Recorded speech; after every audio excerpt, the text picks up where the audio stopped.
coming. My name is Letty Vermeulen. I am the founder of Aspire LA. I'm here with an amazing panel. We have a lot of ground to cover. We're going to be talking about creative ways of investing, which can include multifamily, ADUs, using lot split, SB9, house hacking. So we're going to kind of go over everything. It's definitely interactive. If you guys have questions, we can go back and forth. It's totally fine. We are going to plan on doing Q&A towards the end as well. And then we can share all the information from the panel later on. So, yeah, we'll get started. Yeah, I was just thinking that too. Like, Chris is going to have to. I didn't think of that part. I know where you do it. Do it where you're Chris. It's just this button. Okay. So that, I mean, this is basically something we can go over. And then I have a few case studies to show you guys as well of properties that we've been working on or we have sold in the past to kind of give live examples. So this is our first speaker. Yes, we picked up that picture because we get that photo shoot together. It's yours, I know. And it's my favorite one. Natalie, Salins, Hi. mortgage. Hi. Hello. You can do a brief intro and then I think we're going to get into all the separate subjects. Okay, great. I'm Natalie. I've been doing financing on residential property for about 21 years now.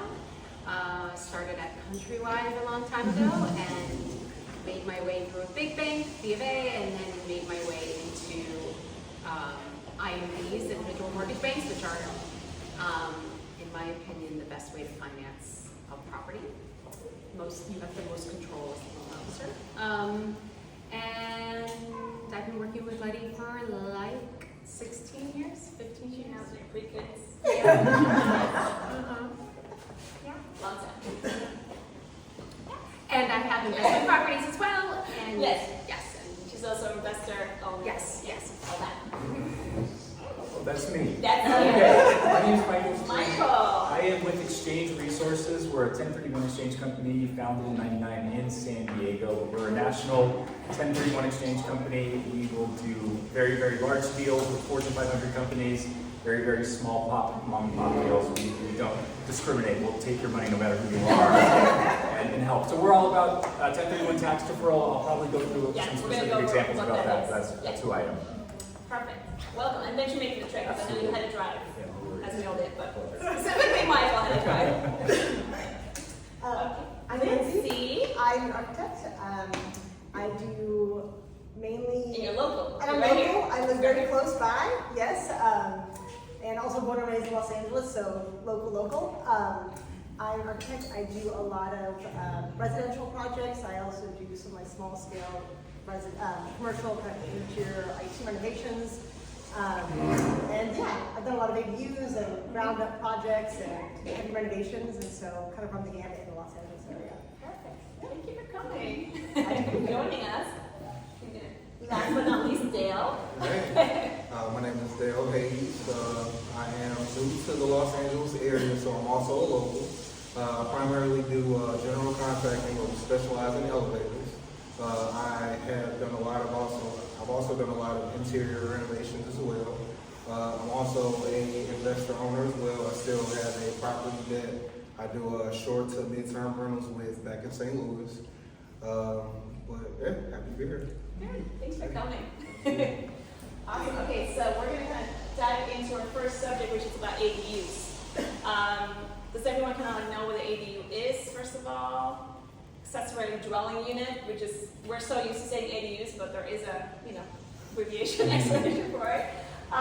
So I think what I wanted to get started with is if you as a homeowner or investor are looking to add an ADU, what are kind of like the first points you have to look into? And then I think some of these questions, I'm just going to like jump in if you feel like this is your field, which is, I would say like with ADUs, I'm looking for more of you guys, and then there's going to be a whole section more with multifamily that definitely is going to be having an intended for 31 exchanges and financing.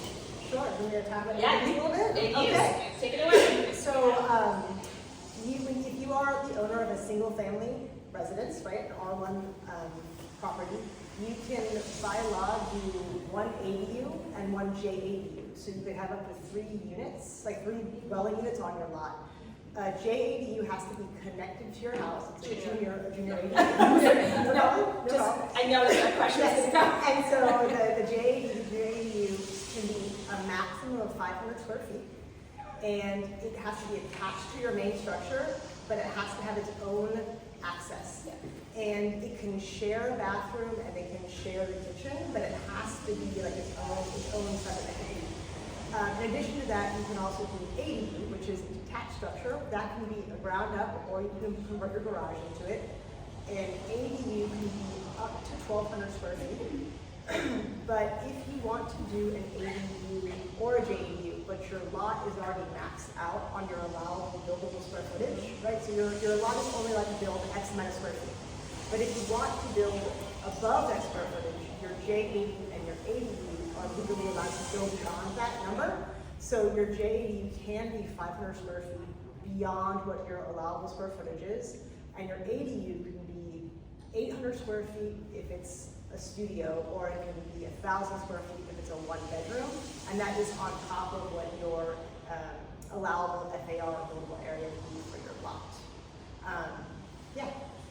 And there's no parking requirements for those, right? It kind of varies. Sometimes you have to do one uncovered spot. Other times you don't have to do it at all. There's also a lot of different regulations with regards to how close you are to transit. There's another SB 207, something like that. That also, if you're within that region, you don't need any parking whatsoever. So you could technically completely demolish your garage and not provide anything, right? So the parking gets a little bit more nuanced as you get into it, but you're not required to provide any covered parking whatsoever if you are converting your garage into an ADU. Can I say something on the financing Yes. of that though? So just so you know, having multiple ADUs or JDU on a property makes it ineligible for financing. It does. Wait, say that again? Say that again? Having multiple ADU or JDUs on a property makes it ineligible for any investor at this point To finance it from a construction standpoint? to get a loan.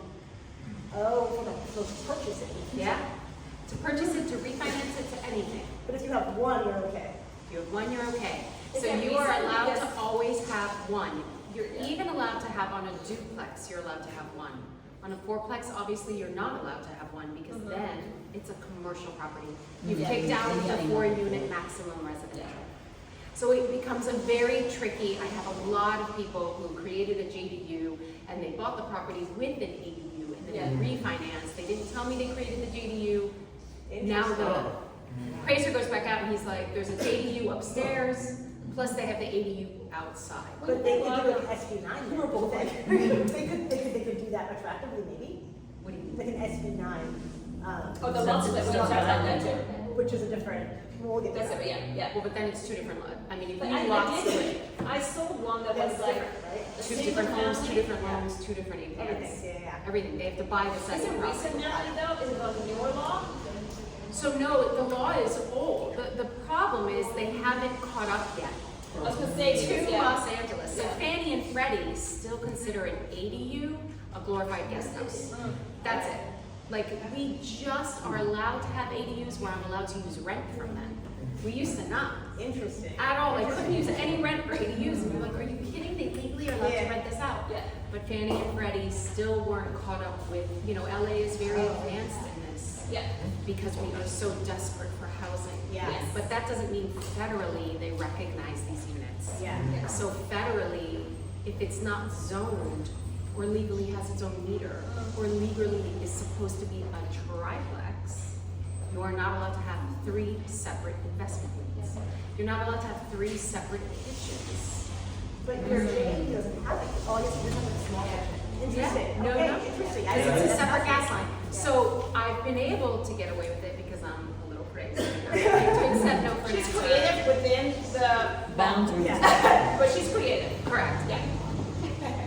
So we had to pull from that one on this refi. I had to pull the oven out of the top unit, cap it, cover it.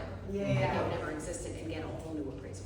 Yeah. So the appraiser went upstairs and was like, oh, it's an extra attic space. Yeah. Yes, correct. Interesting. With an ADU, and then he didn't mention that it was a JDU, even if he looks up legally, they're not. Yeah. What is categorized as a kitchen? What makes it a kitchen?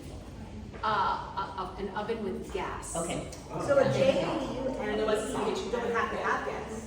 And you're actually not legally allowed to move forward with code to do gas, it has to be electrical. Yeah. So I wonder if that also changes things. I would still prefer, if any of you listing agents Yes. are out there listening and you know that your property has one extra unit, let's talk first. Yeah. Let's set that unit up so that it doesn't look like an investment unit. Yeah.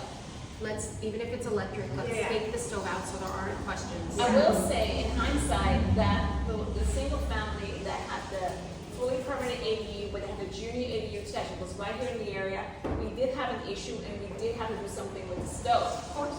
Well, obviously, I'm on the listing side, so I don't hear all the conversations from the lender, Yeah. but that might have been, It is, this was like 1 or 2 years ago. But yeah. a lot We of, just haven't, Fannie and Freddie haven't caught up yet. yeah, so a lot of people when they do a JAU, they just do it to have the extra square footage. And once they have their permit, I, as a design professional, am unaware that they do this. But they then remove their little mini IKEA kitchen they Yeah. put in, and they knock down the wall, and then there's an extra bedroom. Yeah. It's oftentimes, so then when an appraiser comes, they wouldn't even know Yeah. per se, because it gets embedded into their house.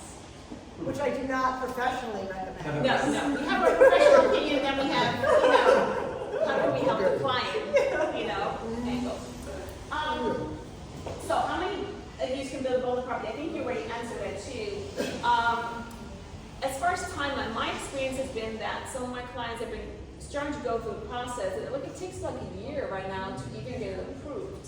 And then construction, we'll talk maybe more about construction costs and timelines I of that. think it really varies. I think if you're doing a one-story, like true conversion, Like you have an existing garage and you're converting that. Okay. that I think is quicker, and in the code, there are some like regulations about like a 60-day approval. Yeah. Doesn't actually mean it happens, but like Yeah. it's much quicker. If you decide to do a two-story ADU, then you usually take in like DWP approval with power lines, and they have to come out, they have, so like that can kind of add some time onto it. But I would say that permitting in the city is between 4 to 8 months. You know, like it's Yeah, because I was about to say, on average, I'm seeing that it goes, on average, on the low end, of roughly a year. Yeah. So, That's what I'm seeing. yeah, that feels like a good place to start your idea of where the renovation, or at least your renovation timeline. Yeah. Anything past that can be, I guess attributed to any type of changes or how complex your design is, or what it is that you decide to do as far as like finishes or anything goes. Pricing wise, I'm saying that, it can go anywhere from, depending on how involved you are within your own process, it can be as cheap as, or let me not even say as cheap as, excuse me. It can be as low as maybe 75, but, depending on your finishes, depending on timelines, where you are, a lot of other factors that kind of go in between, like, everything else. It can go anywhere from, like I said, 75 to, 300,000-400,000, so it easily depends on where you are, what you're trying to do, size, and so on. And I would always recommend that before you start construction, you have like a fully detailed drawing set, and you've already picked out your finishes, your fixtures, your vanity, because that then creates like lead time issues and takes longer. So I always recommend that like you have your full design kind of set and done, and then you start construction, so there aren't any like delays that go into it during the process. And a little quick side note, just my own experience, and I know some of my agents are here as well.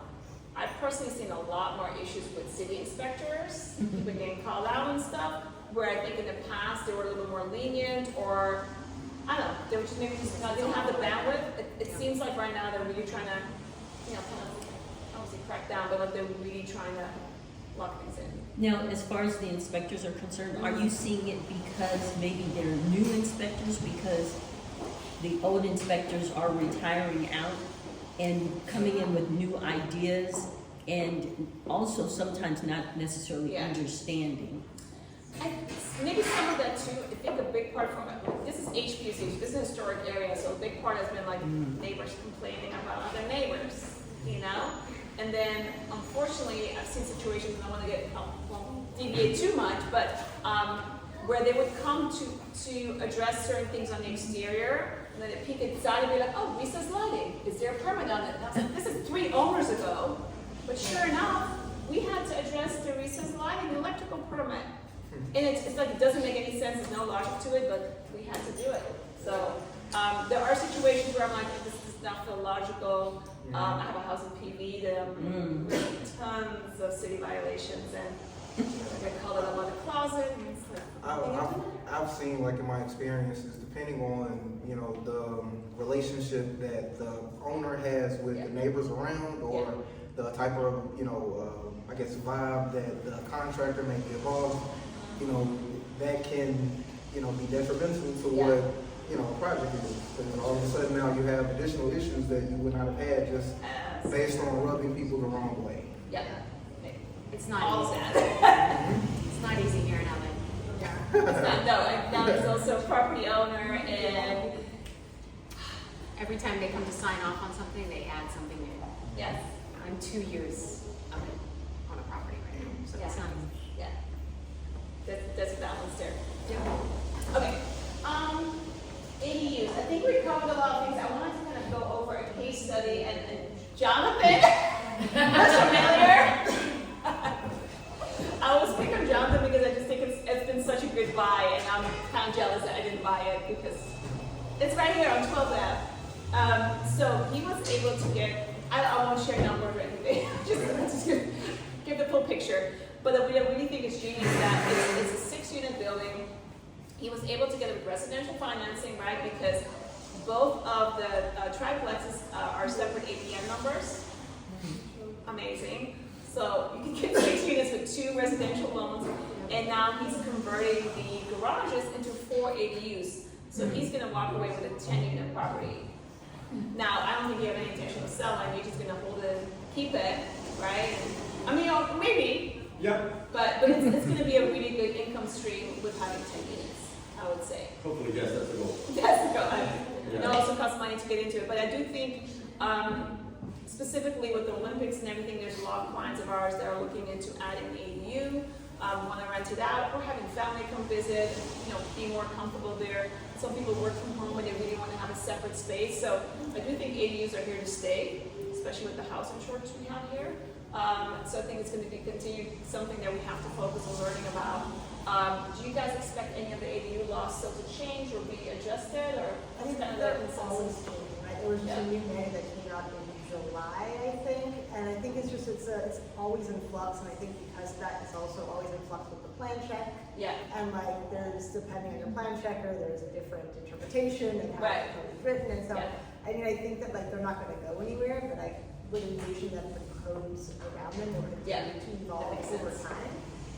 But I don't think they're not gonna disappear. I feel like core LA, which is majority of our markets, you know, it's pretty dense and there's not much land, so you're gonna kind of have to build within the properties you have and are existing, you know? So, I do wanna, before we get to next, I wanna open it up, if anyone really has specific questions about ADUs. So say for example, someone that's, let's just say our parents own the Yeah. building. They live there, their property taxes are nice, Yeah, but then you add an ADU. Tell me about that on the property tax. if it gets reassessed. Yeah. It only gets reassessed for the amount that's new. So the actual tax bill will stay the same. The assessment is based on the new square footage. I just spoke to a title officer about it. So the additional taxes, the additional, the new assessment is only based on the addition. Okay. Obviously, when people transfer properties or get sold, then it's a different situation. Yes. but Because yeah. they can't, Yeah. like, they can't be charging you 5 and then realize they're supposed to charge you 10 plus the addition, and now you have a tax bill that went from 5 to 15. Right? Like, they can't do that. So they only assess it based on the addition. Okay. And that's also the same for like, if you owned a house and you wanted to like, just make it bigger, right? Like your house is 1,200 square feet and you wanted to add like a new bedroom and now your house is 1,500 square feet. The assessment is only for the new addition that you have, so your property taxes are the same, and then whatever your other views and reassessed and added into it. Which is very I guess from a buyer's perspective, Yeah. how many ADUs are allowed? Like, let's say I wanted to buy a like triplex or fourplex. Obviously, the fourplex, I think it would go up to a commercial, so I understood that one. You can still do it. It will just be very hard to finance after you. Yeah. Yeah.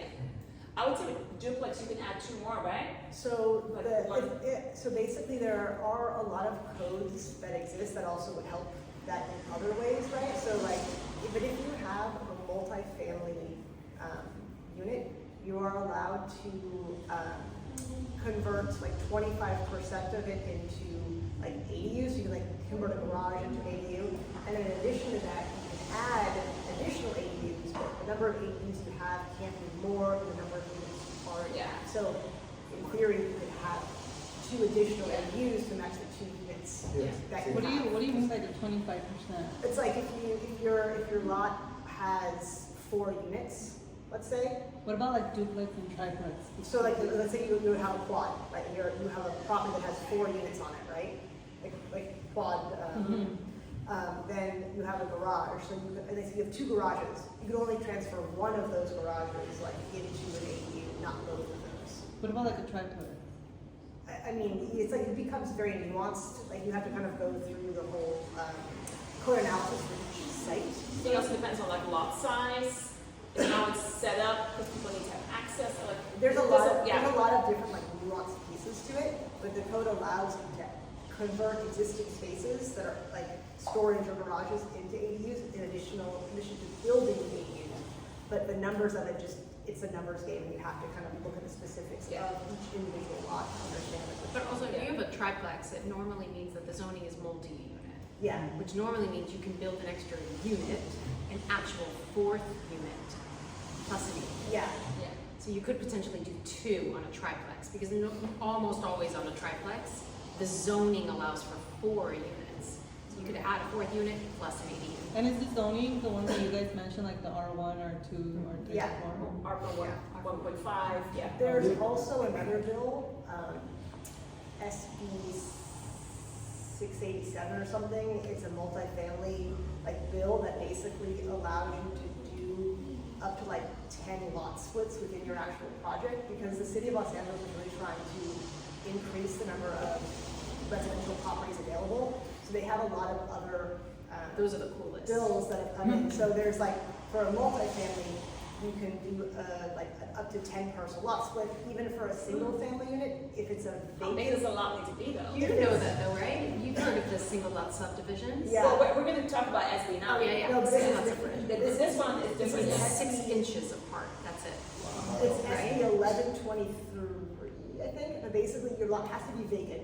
Yes. So you can, and it's single Has to be family, built. and you can do up to 10 parcel splits on it, Totally. and you can also have ADUs on it. And they're SFRs, not even condos or HOA or townhouses. Exactly. They're just And SFRs there's- as long as and there's there's 6 no- inches in between. There's, Yeah, you can call, yeah. yeah, No shared yeah, walls. they're single family houses. They normally look like townhomes. Yeah. And you can do ADUs and JDUs on them, on top of the 10 On units. top of the 10 units? But you have to like have the they each have to be about 1,200 square. There's a lot of like, Yeah, Totally. It's a very like dense bill. But There's a like, lot of them in Silver Lake. Yeah, They but take- you have to yeah. like have a vacant lot for That's what I'm single saying. I don't family. think they're not super prominent here. But like UCLA, There's a lot. There's like the city lab and the CLA did a big competition on like the vacant lots in Los Angeles and identifying them and trying to like figure out how to develop them and stuff like that. It's true. They allowed it because why take one lot and build one house on it? yeah. And take one lot and build 10? But they have to each be, I think, a minimum of like, I don't know, 1,000 square feet. I don't know, It is. Yeah, there's lots of There's a lot of like guidelines, yeah. things, but there's a lot of opportunities, but Yeah. your lot has to be vacant if it's single family. Oh.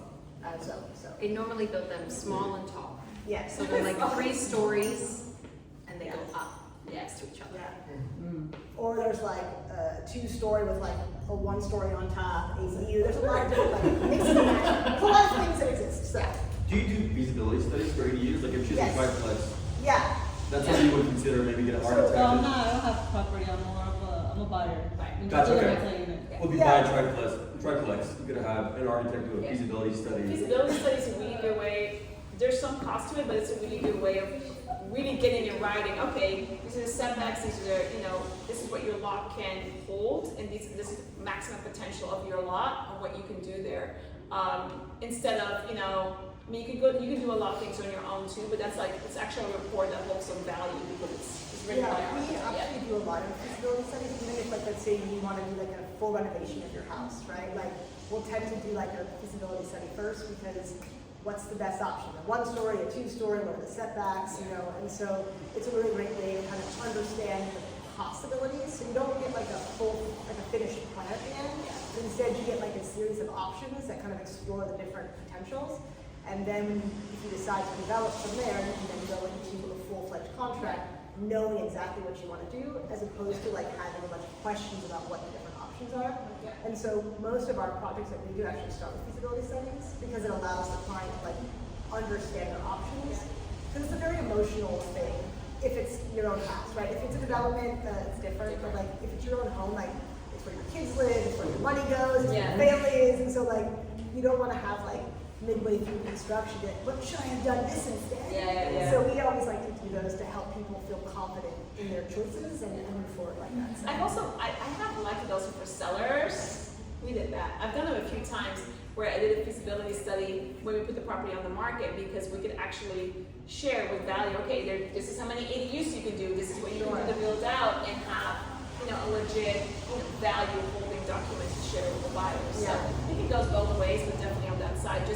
And I think with the properties, it's more so looking at each property individually and being like, okay, this is the zoning, this is the size of the property, and then figuring out one by one what they can maximize as far as, because it is going to be very specific to the property.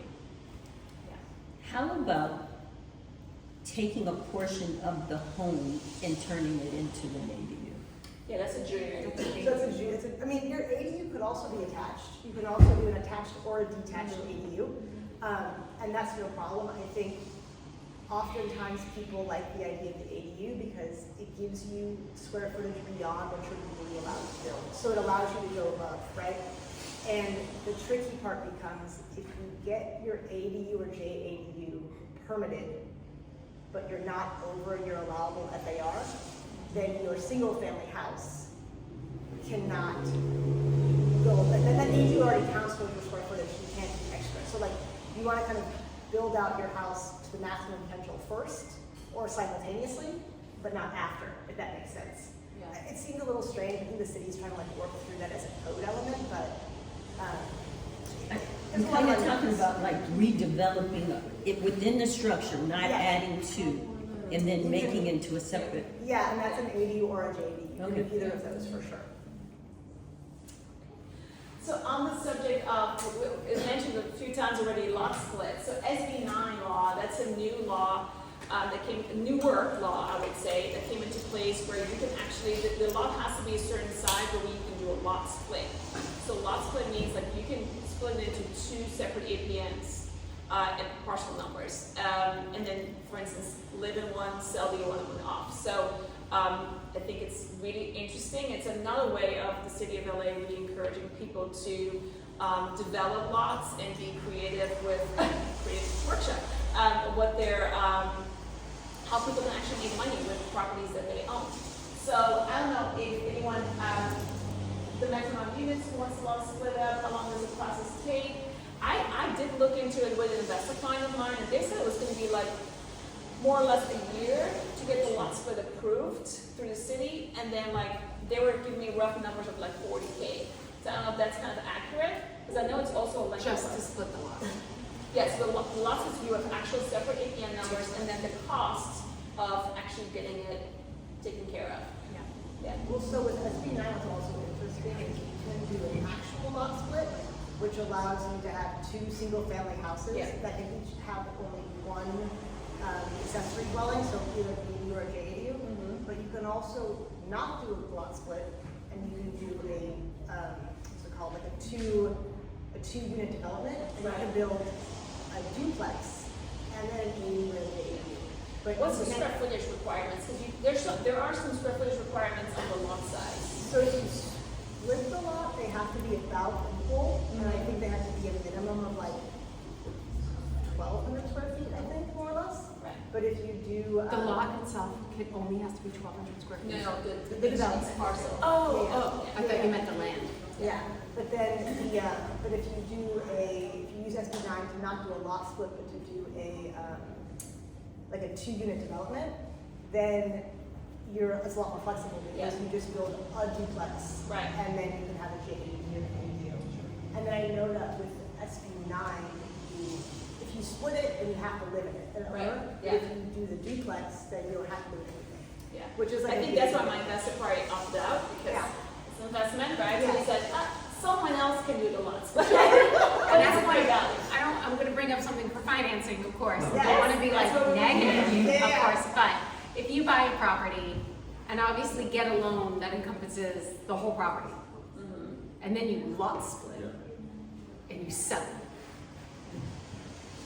Now you have a loan that is supposed to be on both pieces, on one. Yes. Oh. But you lot split and sell, the lender can call the loan on you. Of course, because Yeah. now they have financed the entire lot and you have cut it and sold it. Oh, so you keep one half, but sell the other half. Yeah. Oh, Now you have interesting. financing. So what's the right thing to Now do? the value is gone. Yeah. Their value of what they gave you money on is You rent gone. it maybe? What would be the Because you right way to do split, it? you have to pay off, you have to refi, right? Or something of that sort, you have to restructure your You loan. could, yeah, if you were to sell, the appropriate thing to do would be to refinance your section and then the person who's buying the new section just gets a loan on their APN straight. Right, separate. Got it. But if your loan is $1 million and you've split the lot and are selling it for 6 and now your land is only worth 8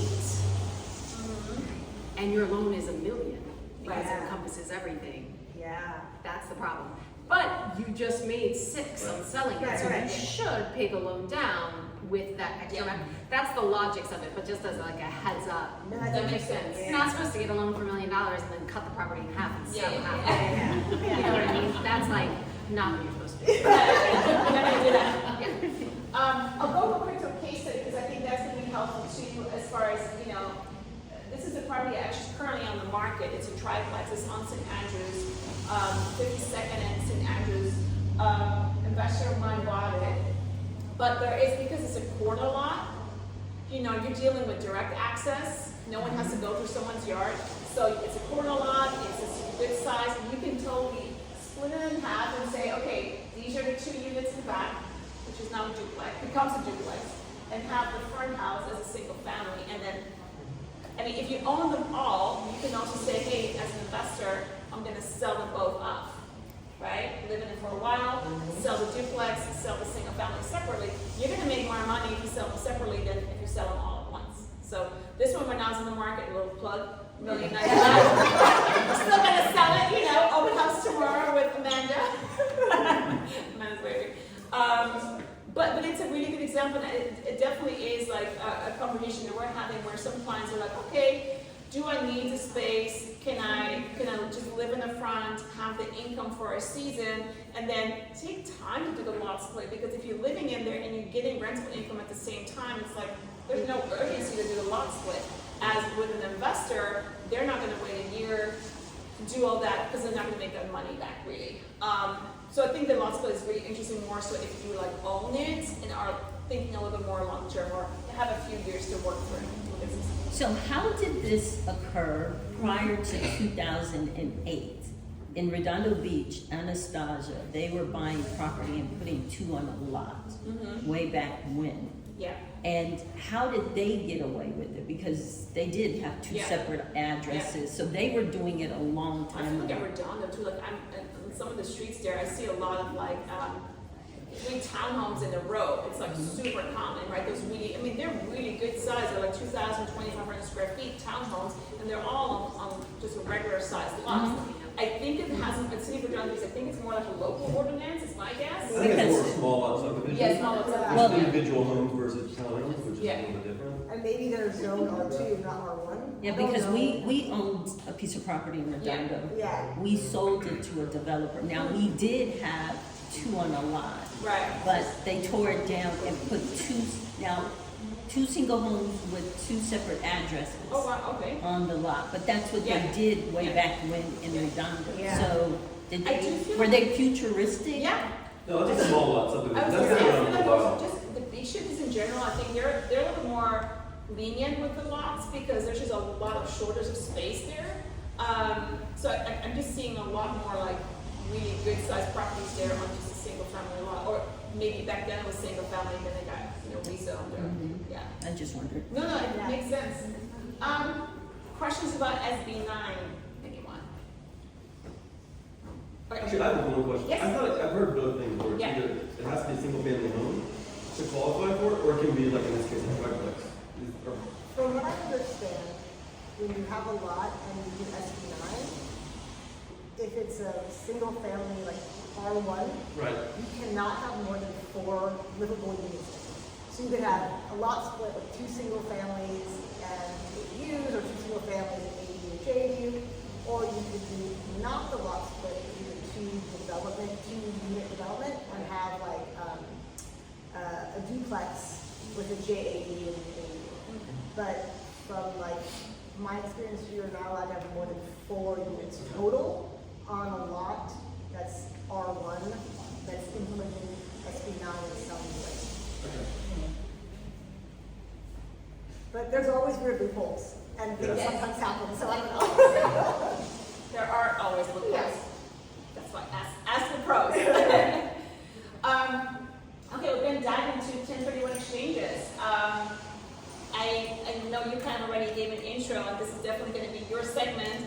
But 1031 exchanges you're able to have property that's even a single family. If you have it as an investment, you're not living there. Or if you have multifamily, it's basically a tax deferring, right? So it's not like you're never gonna have to pay taxes, but for that transfer, for that sale, your taxes are gonna be deferred and you are supposed to buy replacement properties. You can buy like more units. I've also seen like you can buy 2 houses, for instance, if you're selling property and you have expensive proceeds, you can also filter that into 2 different investments. So, Michael, maybe you want to kind of talk about like the qualifications for it, what are kind of like the rules behind it that you want to change? Absolutely. So 1031 is it's 104 years old. It was added in 1921. So it's been tested over time, and Letty already hit the word I always use, defer. This is about tax deferral. This is not a loophole. It's not illegal. I wouldn't be here if it was. I've done a lot of them. It probably should be in prison. But no, so this is what the government wants people to do to keep money in real estate, to employ everybody up here and everybody hopefully in this room. The idea behind it is we don't want to tax people to death, to keep them from avoiding real estate as a way to make money, to reinvest, because we've already touched on it, housing's really important. Everybody needs a house. So the entire idea behind 1031 is you defer your taxes, you keep your money, and you keep reinvesting. If you don't do a 1031 exchange in California, for example, you're going to be hit on the gain for about 30 to 40%.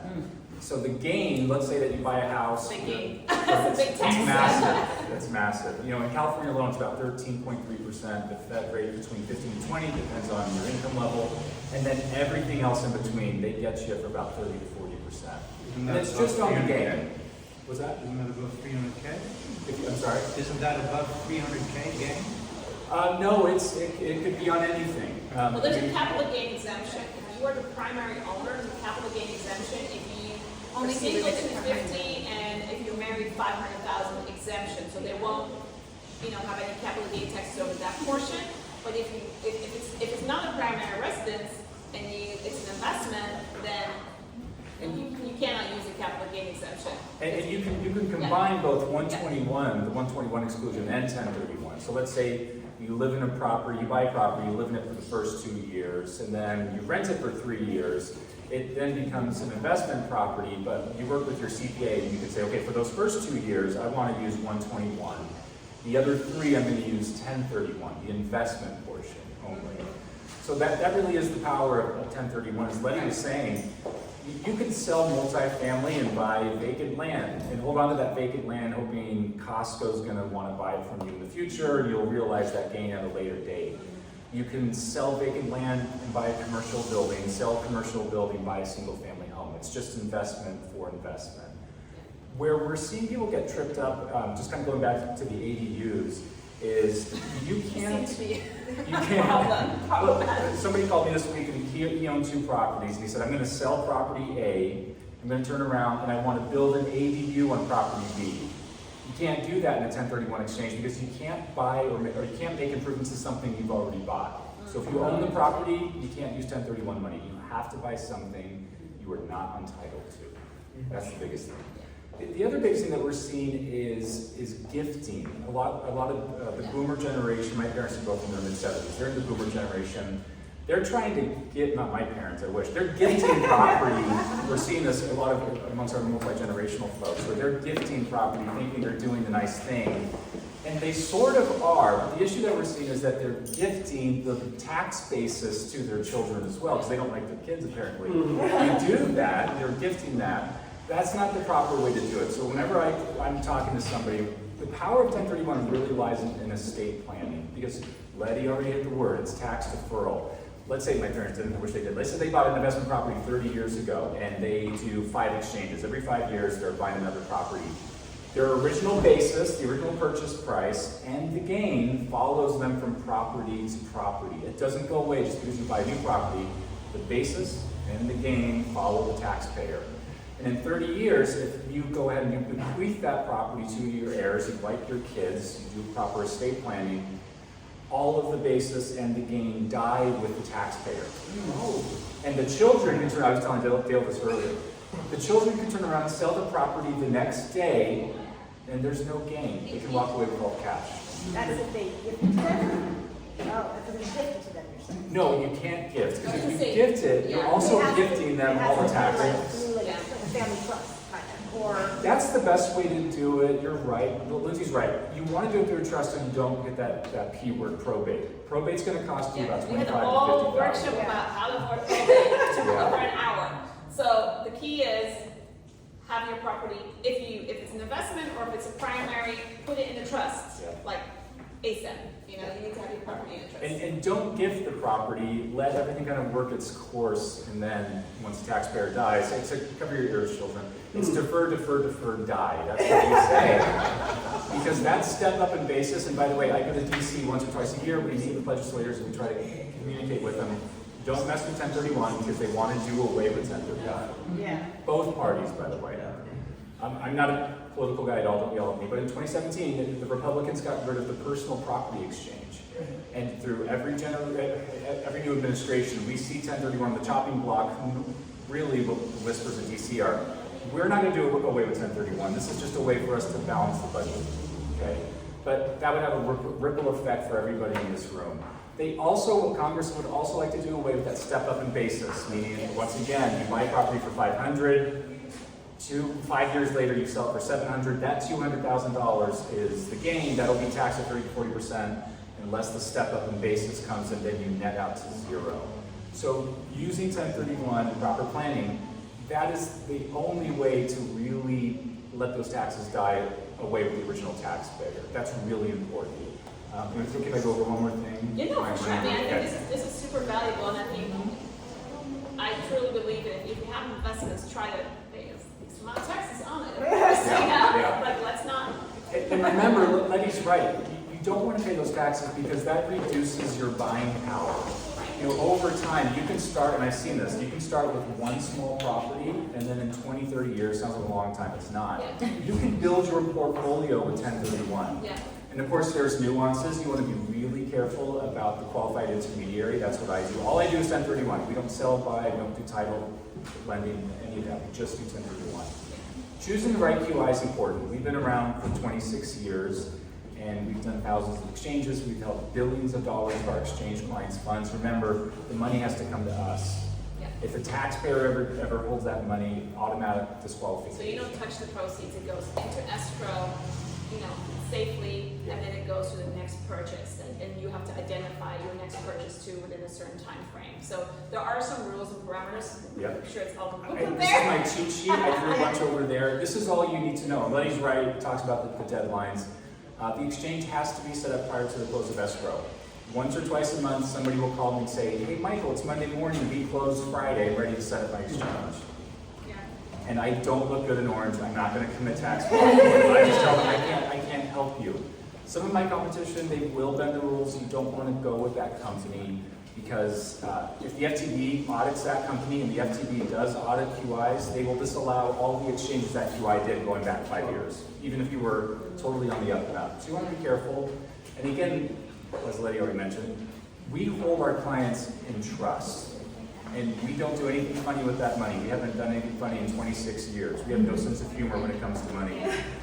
We place all of our clients' funds in FDIC accounts, and the money is safe and it sits there, and we don't lose that money ever. We have a 100% pass rate in that regard. So you just want to be careful, and if you have any questions, again, this is all you need to know. If you get any weird title questions, any weird value questions, that's where you call this number, and I'm the only Michael there. We're a small company. We're a national company, but there's only 27. I know Phil for a long time. Yeah. Phil has Keller Williams Las Vegas when I had Phil come speak to. Oh, okay, great. Seminar. Yes. Yeah. I think the golden rule is just get in contact early. Yes. You know, if you have a client, get them connected early. If you're interested in doing, just get in touch early so you can talk through the scenarios, know really what the rules are, and make sure that you're well informed. Yeah. Okay, say we have an investment property now. Contact you? If you're going to sell it. Okay. Yeah, if you're going to sell it, or if you say, hey, I think I'm going to sell this in 2 to 3 years. And Tracy and I were kind of talking about this earlier. There's 2 B's that we always talk about. There's the burden and the benefit. So only the taxpayer that's had the burden of paying the taxes on the property, the burden of dealing with those stinking tenants, they're the only ones that are qualified to receive the 1031 tax deferral. They're the only ones who receive those other B, that benefit of tax deferral. So if I try to add somebody on my new property, or I try to take somebody away on the other property, I'm probably triggering a taxable event. Likewise, if somebody says, hey, I bought this property as my sole and separate, and I've been married for 6 months, I want to add my spouse to keep harmony at home, I go, you're out of luck. You can't add a spouse that you just married. You really have to season it. It's all about proper planning. Thank you. I had a cool 1031 exchange story really quick with that refinance. So she had a house that she owned once as her primary in Las Vegas. She moved out here to LA. She was renting this property in Las Vegas.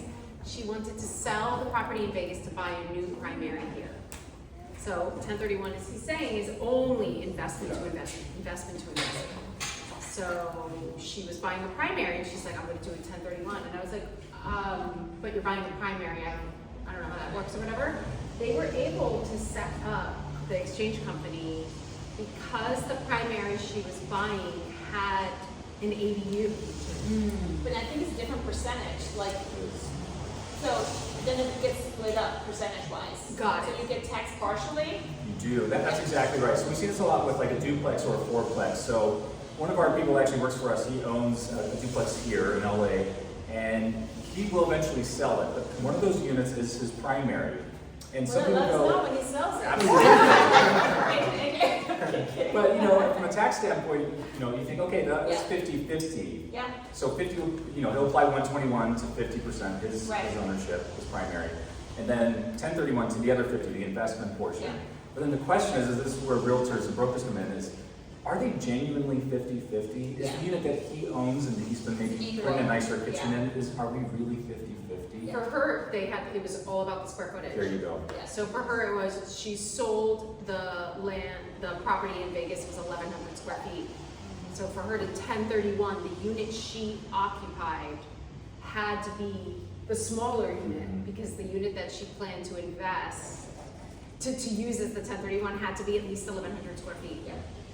Then she was able to 1031 it, and the front unit was like 1,200, the back unit was 700. She had to live in the back unit and rent the front in order to do that 1031. And values are always, that's crucial. Values are extremely important. If I sell for 500, I should be looking for property or properties worth 500. I was gonna say it's value, and then it's also like if you have a duplex, like ideally you buy a triplex or fourplex, like you kind of grow up.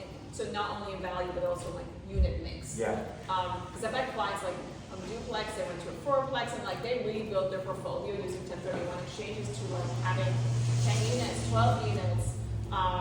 So it's a really great tool to kind of like expand it. The other thing that I'm also seeing, this is actually the case study, even though it's a single family home that I just sold like literally on the street, Jonathan knows it very well. But the interesting thing was the buyer did 1031 exchange. So also what's good to know is that if you are on the other side of the transaction, if someone brings you a buyer doing 1031 exchange, there's no cost. So it's not like there's an additional cost from the other side that needs to, go through 1031 exchange. They sold the property, apparently made good money, and they were putting the money into 1031 exchange and bought 2 separate properties. So they just bought 2 small Spanish bungalows, and on paper said they're gonna rent it out. I don't know, but I don't know, period. But it was really interesting because normally you would say like it's multifamily, I would say for the most part. So it was really interesting to see like doing a 1031 exchange and then buying 2 single family homes and working their portfolio that way. Because the key is just you don't occupy, it's an investment, and you're deferring taxes. So that was interesting too. Oh, Natalie, you can password. I have a question. Yes. So I think it was Natalie who Yeah. said that her client had to stay in the smaller, rent the larger. Is there a period of time on that? And could she move to the larger sometime in the future? Most CPAs and tax attorneys would say at least 2 years. They want that to season. There's nothing written in stone about 2 years. There's a couple of private letter rulings that point back to that. Private letter rulings, just a reminder, they're for that individual tax person. They don't apply to the rest of us.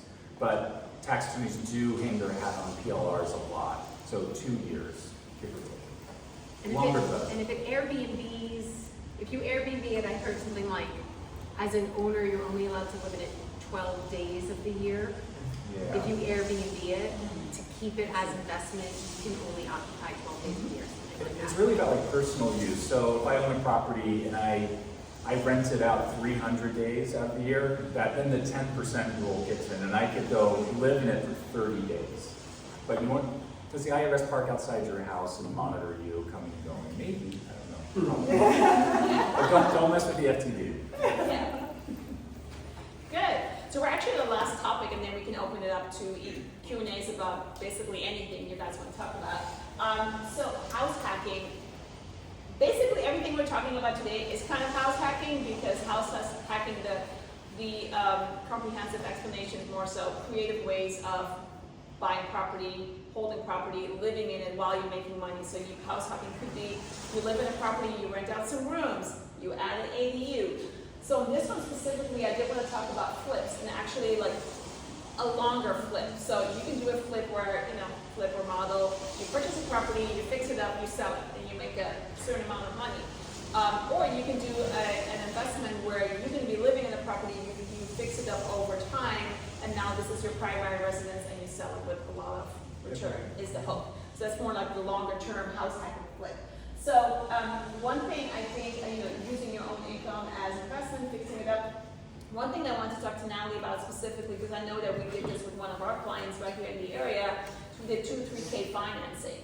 So whenever you are looking for a flip, a lot of times you are looking for a distressed property, whether it's not in good condition, disrepair, it is maybe a probate or trust, or there's out-of-state owner, or there's some kind of way of like you can get a good deal locked in. So oftentimes that means it won't qualify for financing because it's in rough shape. So if it doesn't qualify for financing, how do regular people like us still invest in it, right? Because not all of us are investors with having only cash available. So I think the 2 or 3K financing was really interesting to see how we were able to get that property. What was interesting was also probate. So it's probate, had to go to court, and we did 2 or 3K Well, the financing. probate was a nice thing because 2 or 3K financing takes longer. Yes. So the fact that it was probate was great because we didn't have to offer really quick Yeah. timelines. It was okay that we offered a 45-day escrow because a lot of the time, so on 2 or 3K financing or just regular what we call home style, just regular It's renovation an construction financing. loan, just to full disclosure. It takes longer. We only work as fast as your contractor. And contractors don't always work that fast. Good deal. This is true. This is true. This is true. Some probably work very fast. Some people do, and most don't. But, so if we need bids updated, if we need things to happen, and like, sometimes it takes 2 weeks, and you're like, no! Like for me, I get loans closed in 2 weeks. So like, if it takes that long to have like a contractor just change I feel like the real bill. estate is always a deadline, right? So we're like, Exactly. But this kind of process is a little different. But a probate, I was like, Perfect. Not there, we are waiting on the courts, so Yeah. that's perfect. So It works out perfect. we can take our time with the 203K. There's amazing things you can do with 203K. I did a 203K refinance for somebody just recently who wanted to build an ADU. We gave them 200 grand just to build the ADU. I just did a 203K refinance because they had to offer a 20-day timeline. So they bought it with 5% down, and then they got all their permits, they got their contractors, they got their architects lined up, they got all the bids ready, and we did a refinance. I just closed on it. It was amazing. So again, they put 5% down on 800,000. So they put 40 grand down. We gave them 305,000 to build an ADU and 500 square feet to their house. Wow. Is the 203K connected to your loan, or is Yeah. it separate? So It's tied one. to your house. Yeah. Oh, so it's tied to that. It's just one straight loan. Oh, okay, so it's, and is it, do you pay them back, I guess it's one, they're not two As separate one, entities? it's one Okay. full loan. So it's the full loan when you purchase your house, is through this process? Totally, yep, Oh, interesting. yeah.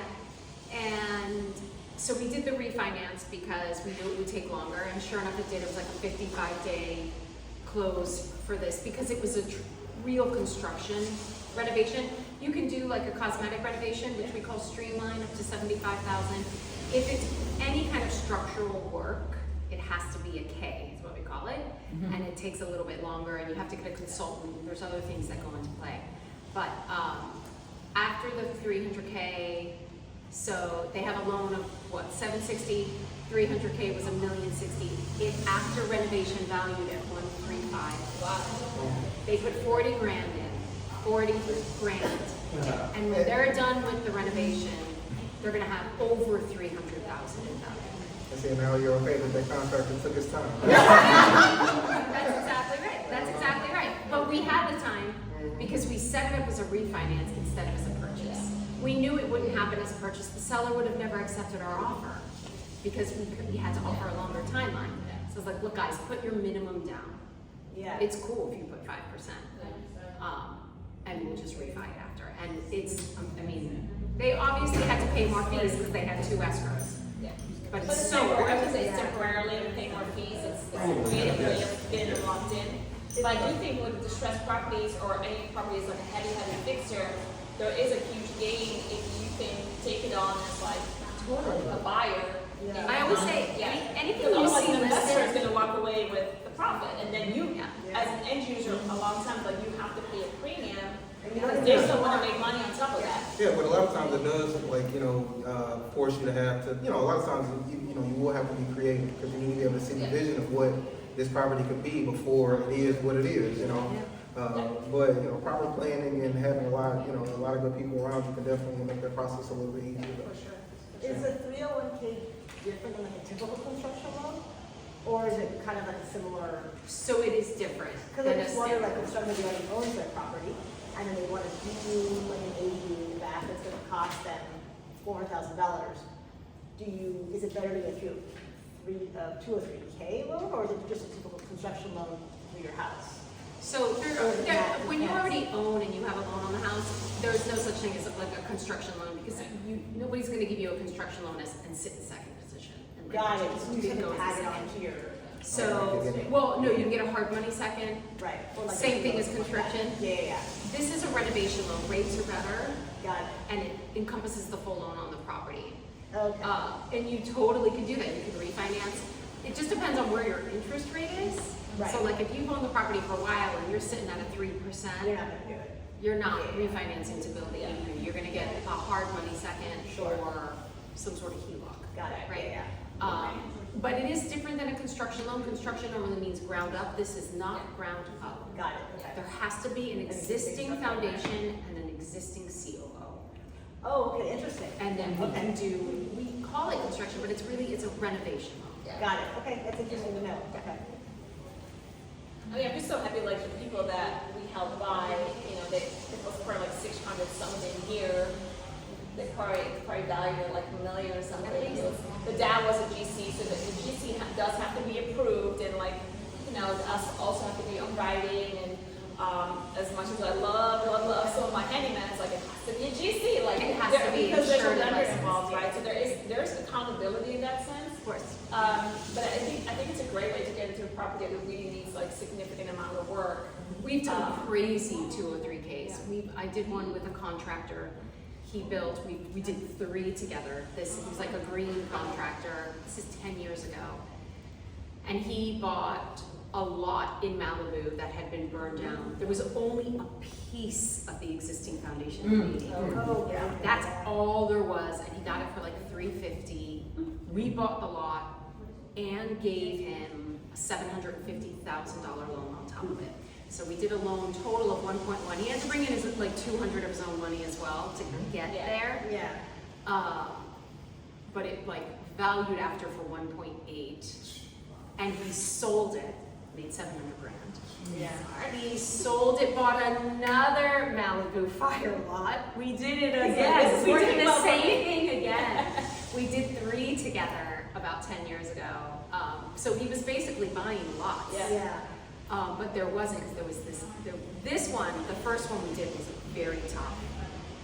Because a renovation is very specific about there being an existing foundation, and there was only like a piece of it on the property. Yeah, I was gonna say, even if walls are down, as long as they're like foundation, we can work with Well, that. you have to build on the existing space that the SFR was standing. You cannot build outside of the original SFR. It has to be expansion. It has to be within and then you add to. It has to be an expansion of it. Yeah, okay, cool. Because it's not new construction, it's renovation. Yeah. Because I think all the codes we follow is renovation, not new, so that makes sense. Yeah, yeah. Definitely. Questions. But shoot, I'm an apartment renter. So what does that mean? Creative way of using your own home for income? Can you already be living in the home? Yes. So that's kind of where we're coming from with the house hacking, which is like some people rent rooms. You know, you buy a house, you rent rooms, and we're close to your receipts. So I see it happening a lot. You can do the ADU. So it's kind of like using your primary residence actually as like a future investment. Or you can buy a fixer, fix it up. Chris, bringing up 12th Ave, buying a multi-unit and going through a process of getting them kind of like a condo conversion where like they're individual units. Sell them off one by one, which is the SB9 is also kind of like you splitting it up and then you sell them separately. So I think that's what you meant by a lot split. Yeah, lot split is like you literally split in half. Meaning,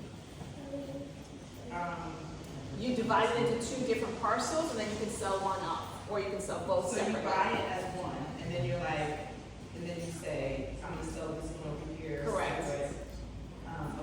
Yes. And then for the financing for heavy fixers, what does heavy fixer mean? Like, it means a lot of work? Yeah, so there's a threshold to which it doesn't become financeable anymore. So normally a house, it can be like in rough condition, but it needs to be safe. So it needs to be running water, there needs to be a heating source. Now they can pour chiming more. It needs to be habitable. Yeah. It has to be habitable. Okay. So whatever habitable is, for at least to have For you to get conventional financing. So regular financing. Otherwise, the other option is the 2 or 3K financing, which is like the construction loan or renovation loan, where the property will not qualify for regular financing. You have to do a 2 or 3K financing in order to get the property. Or people do cash or hard money, but then there's a cost to that. This is a better solution, I think, for like an end user who's going to be like, I'm in it for the long haul. I want to fix up this property and then sell it later. So you can have a house, have a mortgage. Yeah. And then apply for this 203K. No, this is more like if you purchase it already, if you purchase it from the beginning. So the property's on the market, it needs a lot of work, it won't qualify, so you purchase it with a 2 or 3K. Yeah. Now you were saying if you already have an existing property that needs a lot of work, yes, and you own it already, you can be living in it, then you would do like a HELOC or something else. Oh, okay. Or refinance into a renovation, if it makes sense to. Okay, got it. Some of these things I will say are like very property specific, so it's like if you have a property in mind or it's kind of whoever, like, I was thinking of like my mom now. Yeah. She's older, we need work. Yeah. Like, what can we do? She doesn't want to live there.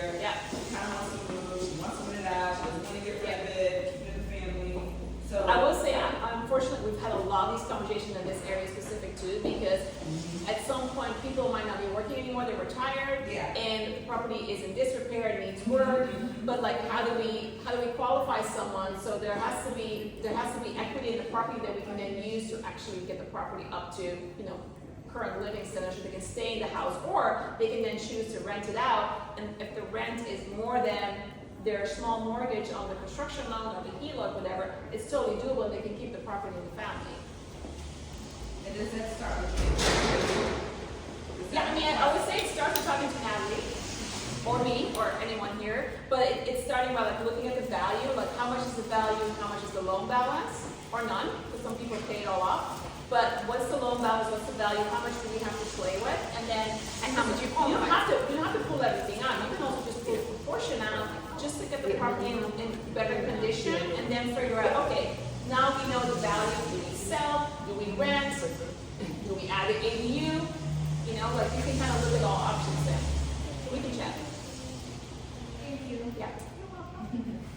I do say for people to always realize, because a lot of listing agents don't put this in the notes. Yeah. It just says cash only. Yeah. Cash only, cash Sure. only, cash only. It should read cash only or renovation. Yeah. Or part of That's all that means. Cash only means it's not financeable. Yes. But it So is. that does a lot of times, if you see properties online and it says, cash money, cash only. Sitting 60 days. It's really just like, it won't qualify for financing, and now we will have a lot of different creative ways of still being able to do the financing. Again, even if then the work is done, then you refi to a regular conventional loan once the work is done. Oh, well, that's So- always. Yeah, so the construction loan is not gonna be like a forever kind of loan, it's a temporary loan to get you into the property, do the work, and then you refi to a regular loan. With a really small down payment. Yes. That's the cool part. Yeah. You try to get other financing, you're still gonna need the 20% down. So this you can do 3.5. I was actually going to show my house as a case study. Some of you guys know this one, which I bought as a short sale. But I think it's a good example of like the long trajectory plan of buying a short sale. If a distressed property needs a lot of work and then over time fixing it up, and then you walk away with a certain amount of profit. So there's a short-term scenario, there's a long-term scenario, but I think just knowing that there's resources in walking through so many steps with you guys, I think is really, really important. So I think that's it. I think we've got everything. I sold it a few years ago, so a little bittersweet questions. Anyone? So now we can basically talk about any subjects really that are on your mind, and doesn't have to be specific to what we just talked about.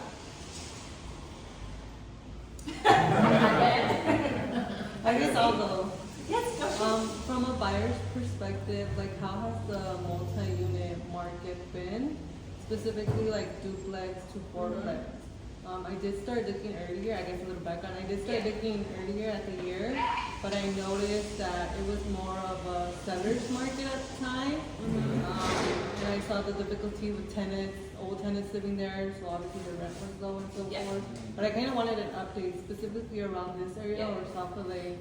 So I think the rule is the value is going to depend on the income.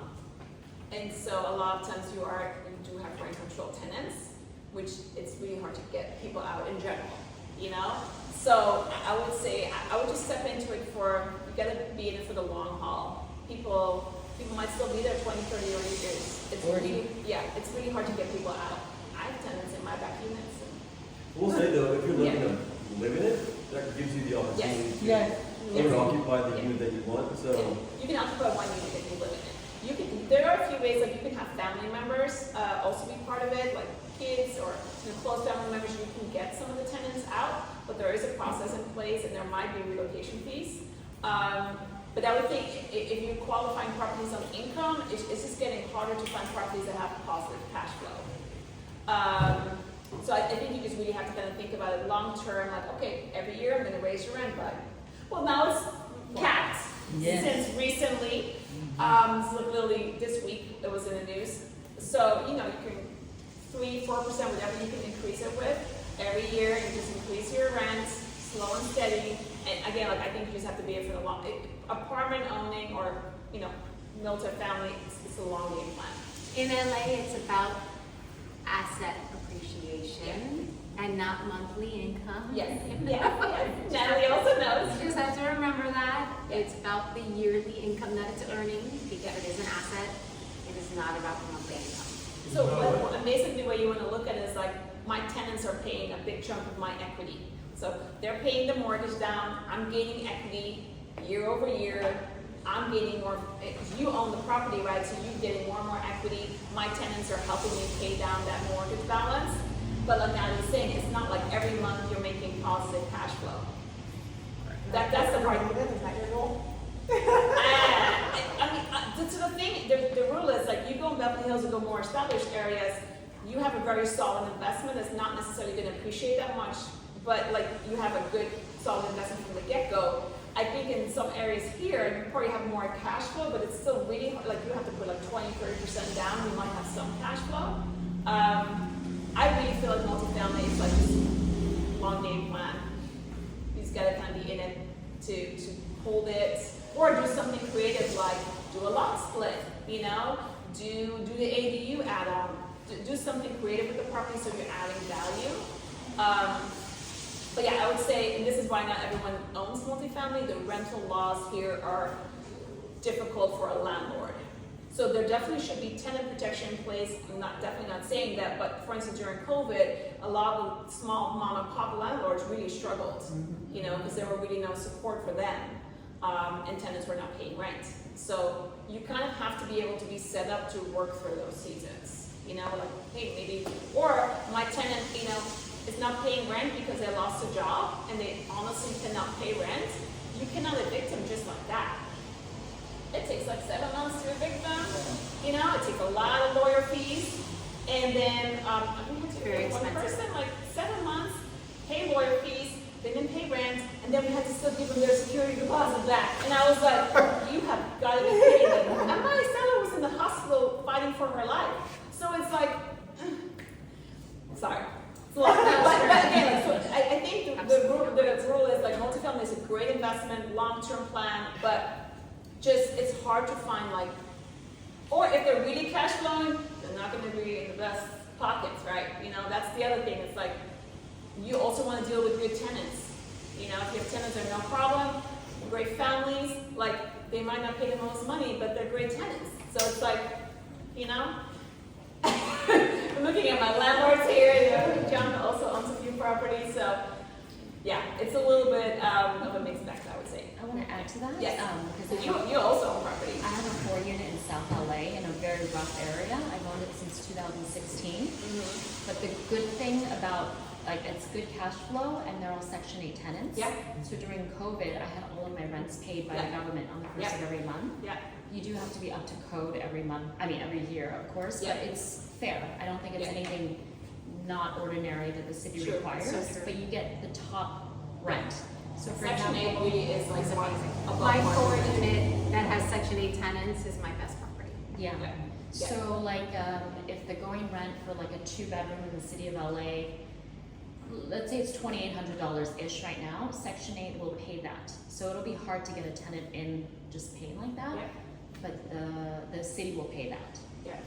So I think that's worth it. But of course, they're not going to have the best tenants. So when they move out, you're going to pay more in repairs. But at the same time, you don't have to put the best finishes. You just put the basic.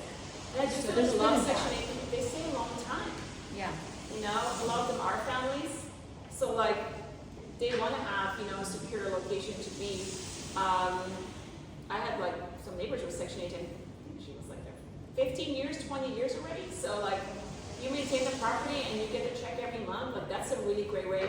And she's in Andrews, the middle tenant is a Section 8 tenant, and she's great. You know? So there are ways of also doing that. I think with Section 8, the only thing that I've heard is sometimes maybe it's if you're selling or something, it might be a little bit harder. But again, if you're in the long game plan, it's a great way too. I just don't know if like things are like, I don't know, Section 8 might go away at some point. Yeah, like, I think they reduced the amount this year, and they probably will every year. yeah. So, we're always, you know, at the mercy of, you know, whatever rules go into play, and every year there's going to be new rules about, like, you know, this year, for instance, not to deviate too much, we had, like, that whole mandatory balcony inspection that happened for a lot of multifamily. Oh, because the stops were right. I don't know, yeah, well, it's not sorry, but it's also, it's like hallways, and it's balconies, and so you have to do a mandatory city inspection, and if there were any issues with it, you had to fix it. And so you have have buildings that have like 30, 40 balconies, and some of them had to be fixed. It's like an assessment on the building. So that was a whole thing. And then we had situations where like they did the inspection, a few balconies had to be addressed. During that season when they haven't fixed the actual balconies yet, Natalie cannot do financing. So we're like, For special investors, I Yeah, can, yeah. but it's considered a non-warrantable condo now. Yeah. If there are critical Those repairs ones. that have done. A nightmare. yeah. It's been, Yeah. this year has been really hard on condos. Yeah. Poor condos took a real hit this year. I would definitely position multifamily as a better investment than condos. I see condos really taking a big dip in value. We're having a really hard time selling them. It's You're not incredible in to control buy of a it. condo right now. You want to buy and live in something? Yes, I mean- Condos are great to buy I and have a live in. townhouse in Inglewood. It's less than 600,000. It's a 3-bedroom, 3-bath townhouse with like 250 HOA. So we got 6 offers on it. Yeah, yeah. But and it's Inglewood, so you can close to all the action. So, but I think like as an investment, because we're talking more like creative investing today, I think condos, you just always at the mercy of like what the building is doing and Chris is And condos don't, Yeah. they don't go up in value that fast. No. Condos are very, very slow to appreciate Yes. rather than a house. So I think as far as like investing, appreciating, looking for like value in the future, condos will probably not be my first. But they're option. so low in value if you want to buy a primary right now. Yeah, for primary, yes. Incredible.